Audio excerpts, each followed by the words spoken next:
ভগবান বাধা করবেই করবে। আর চাকরিটা পেয়েছে তাই মহানন্দ ছুটতে ছুটতে আসছে, হাতটা জোড়ো করে গোপালকে জানাই, গোপাল সত্যি আমি ভুলছি না,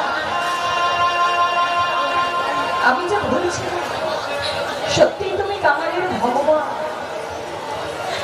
সত্যি যে তুমি কাঙালের ভগবান। তুমি যদি না হতে আমি যে চাকরিটা পেতাম না,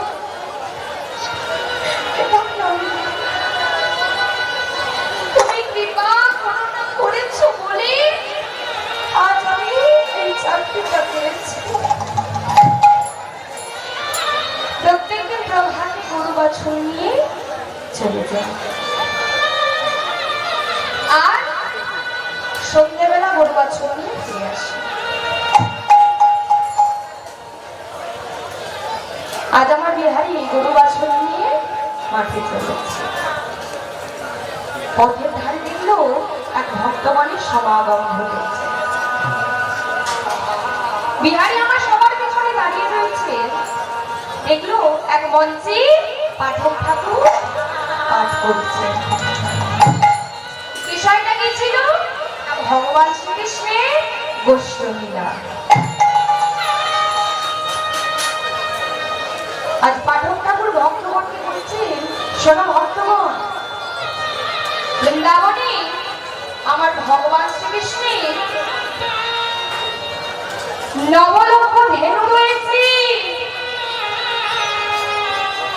আমার ভগবান শ্রীকৃষ্ণের 24 জন বন্ধু রয়েছে, যার মধ্যে 12 জন প্রধান আর 12 জন উপপ্রধান।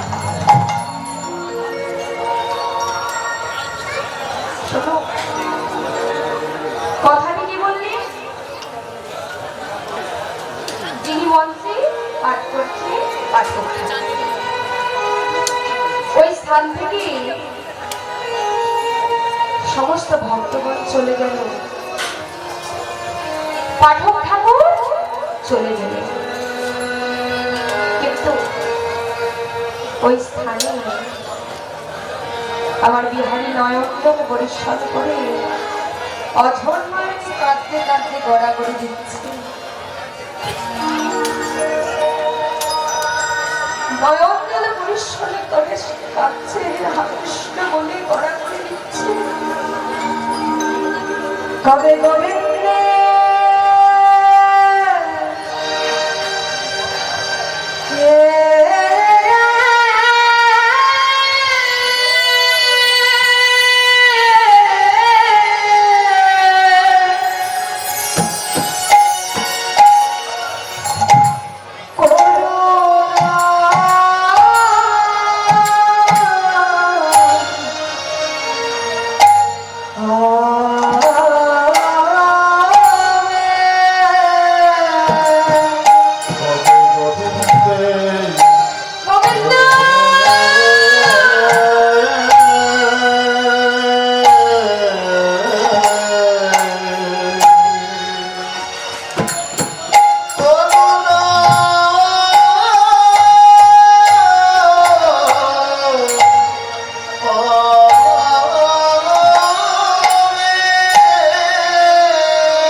বছর নিয়ে ফিরে এসেছে।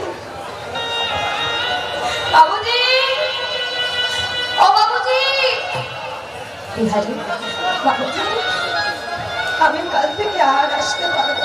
কেন রে, অন্য কোথাও বেশি মাইনে চাকরি পেয়ে গেছিস নাকি? বাবুজি, আমি তো এখন কথা বলতে পারবো না বাবুজি, আমি চললাম। ছুটতে ছুটতে নয়নকাল পরিশ্রম করে আসছে মায়ের কাছে। দরজার বাইরে থেকে ডাক দিচ্ছে, মা, ও মা, মা। ছুটতে ছুটতে এসে মায়ের গলাটা জড়িয়ে ধরেছে। মা, আমি তোমার জন্য, আমার জন্য, এই দুঃখকে দূর করবার জন্য মা আমি বৃন্দাবনে যাব। আমি বৃন্দাবনে কৃষ্ণের কাছে চাকরি করবো। মা, তুমি শুধু আমার অনুমতিটা দিয়ে দাও। দাও না মা, দাও। মায়ের নয়নে আর জল ধরল না। বাবু, ওই 5 বছরের ছোট্ট ছেলের বদলে কোনো মা চোখে এ কথা শোনে, সে মাকে জড়িয়ে ধরে না থাকতে পারে। আজ মা সন্তানকে জড়িয়ে ধরে কাঁদছে। মা, তুমি কাঁদছো কেন? কি হয়েছে তোমার মা? কেঁদো না মা, তুমি কেঁদো না। মা, তুমি যদি কাঁদো তবে আমার চলার পথে তোমার নয়ন জল যে বাধা পড়ে যাবে। কেঁদো না মা, তুমি কেঁদো না। আজ মাকে জড়িয়ে ধরে মায়ের চোখের জল মুছিয়ে দিয়ে বলছে, তুমি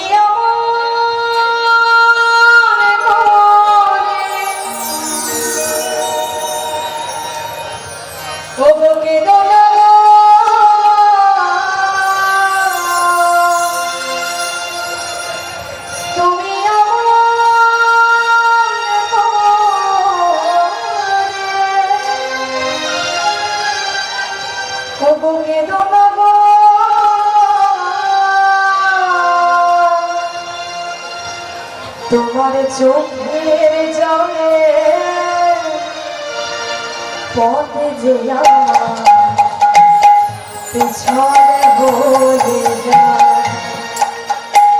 তোমার চোখের জলে পথে যে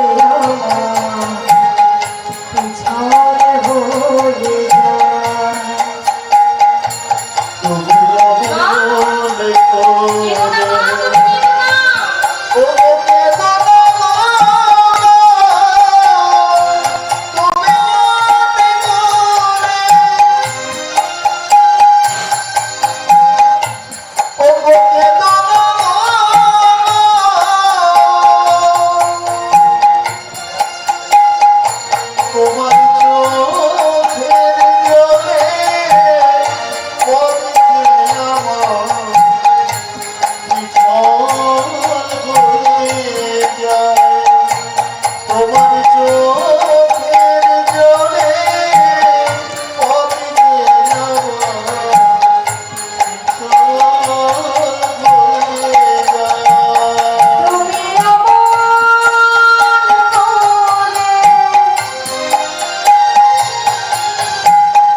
Oh,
পিছল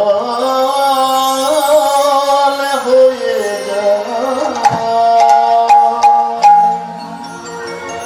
ভক্তমন্ডলী ভক্তিমতী মায়েরা বাবা,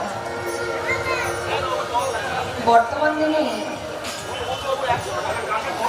সন্তানের কাছে পিতামাতা যেন বোঝা হয়ে গিয়েছে। বর্তমান দিনে প্রায় বাড়িতে এই ঘটনাটাই ঘটছে।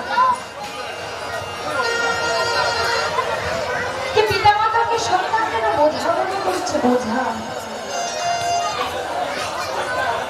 আচ্ছা বলতে পারেন তাদের অপরাধটা কি? বলতে পারেন এটাই কি তাদের অপরাধ যে আজ তারা অর্থ উপার্জন করতে পারছে না? এটাই তাদের অপরাধ যে আজ তারা অথর্ব হয়ে গিয়েছে?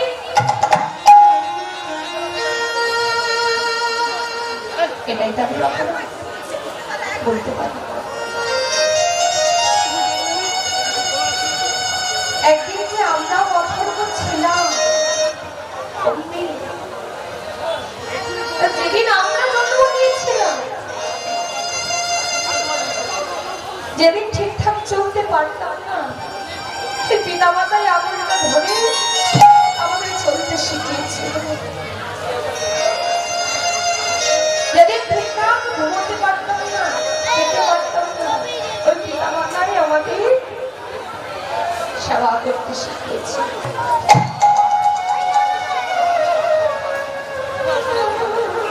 কোনো ভুল কাজ করে ফেলেছি,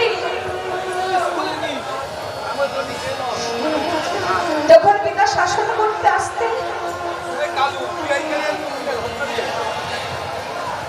মা আমার বাবার বিপক্ষে গিয়ে একটিবারও পিছপা হতো। আজ সেই বাবা মা আমাদের কাছে বোঝা হয়ে গিয়েছে।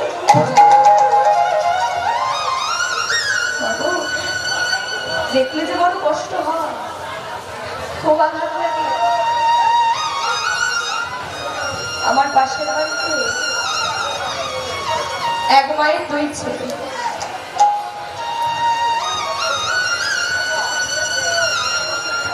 যে পিতামাতা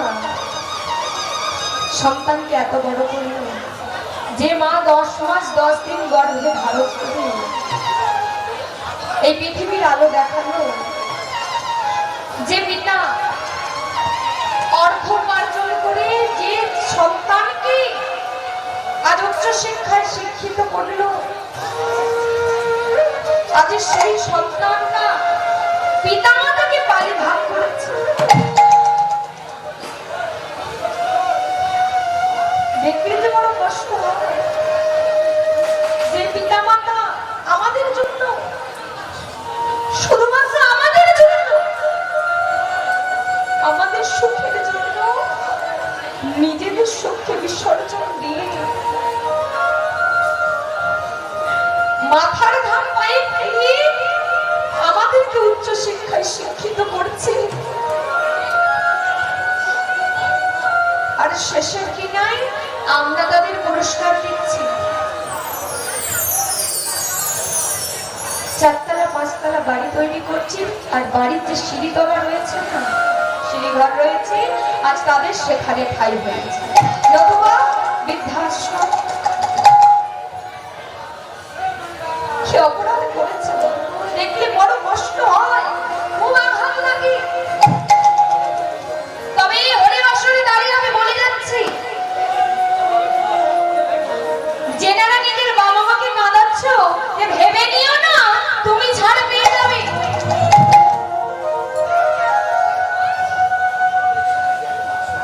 আজ যে কষ্ট তুমি পিতা মাতাকে দিচ্ছ,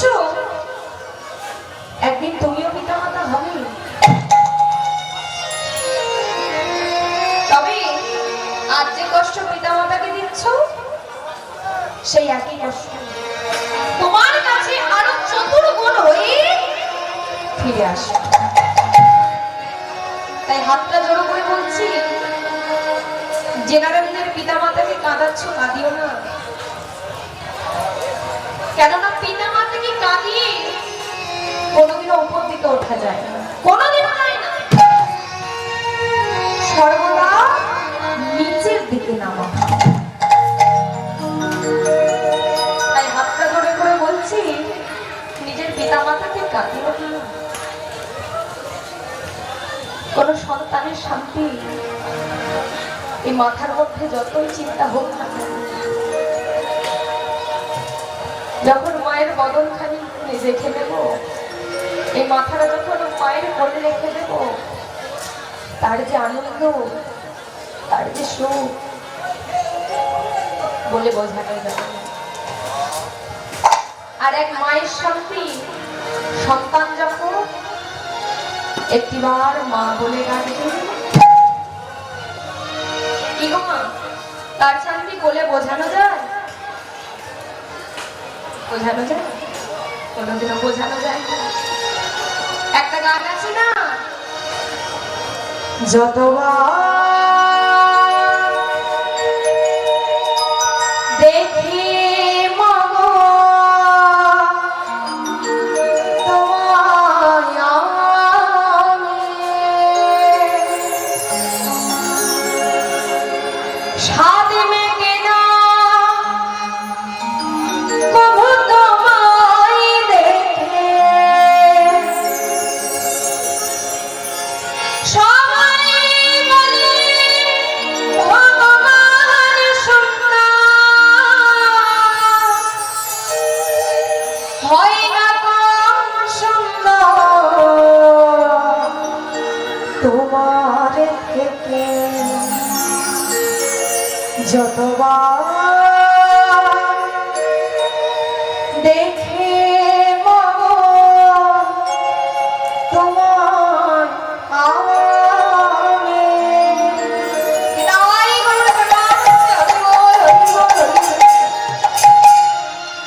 আজ মায়ের চোখের জল মুছিয়ে দিয়ে বলছে, মা আমি বৃন্দাবনে যাব, শুধু আমার অনুমতিটা দাও। মা আমার বলে উঠলে, হ্যাঁ রে বিহারি, তুই যে বলছিস বৃন্দাবনে যাবি, তোকে কে বৃন্দাবন নিয়ে যাবে? কার সাথে তুই বৃন্দাবন যাবি? কেন? পথের পাশে এক পাঠক ঠাকুর বলেছে, বৃন্দাবনে নাকি এক কৃষ্ণ নামক বালক রয়েছে, তার নাকি নবলক্ষ ধেনু রয়েছে, তার নাকি আমার 24 জন বন্ধু রয়েছে। মা মা আমি বৃন্দাবনে যাব, আমি বৃন্দাবনে কৃষ্ণের কাছে যাত্রা করব। এতক্ষণ মা আমার বুঝতে পারলেন যে পাঠক ঠাকুর ভগবান শ্রীকৃষ্ণের লীলা কথা শ্রবণ করিয়াছিল। মা আমার বলছে, ওরে বিহারী, বৃন্দাবনে যে কৃষ্ণ থাকে না রে, কৃষ্ণ থাকে না। মা পাঠক ঠাকুর তো বলেছেন যে বৃন্দাবনে কৃষ্ণ থাকে। ওরে বৃন্দাবনে কৃষ্ণ থাকে না রে, পাঠক ঠাকুর ভগবান শ্রীকৃষ্ণের লীলা কথা বলেছে। ওরে উনি ওখানে থাকে না।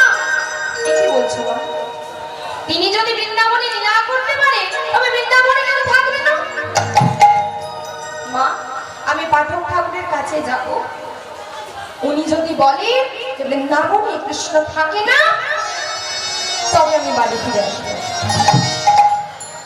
আর যদি বলে যে বৃন্দাবনে কৃষ্ণ আছে, তবে এই বাড়িতে আমি আর আসবো না। মা আমায় কথা দাও, আমি চলে গেলে তুমি কষ্ট পাবে না, কথা দাও। মা অন্তর মাঝে ভাবছে, পাঠক ঠাকুর তো ভগবান শ্রীকৃষ্ণের লীলার কথা বলেছে। ঠিক আছে বাবা, তুই চলে যা, আমি কথা দিলাম আমি কষ্ট পাবো না। এদিকে মায়ের চরণে প্রণাম জানিয়ে ছুটতে ছুটতে চলেছে কোথায় না, পাঠক ঠাকুরের কাছে। ঠাকুর, ও ঠাকুর, ঠাকুর, ঠাকুর বলে ডাকছে। ঠাকুর এই যে, ঠাকুর আপনি যে কাল পথের ধারে বললেন বৃন্দাবনে নাকি কৃষ্ণ আছে, তার নাকি নবলক্ষ ধেনু রয়েছে, ঠাকুর আমায় বলে দেন না, আমি কোন পথ দিয়ে গেলে বৃন্দাবনে পৌঁছবো, আমায় বলে দেন না। পাঠক ঠাকুর অন্তর মাঝে ভাবছেন, আরে বাবা তোর নাম কি?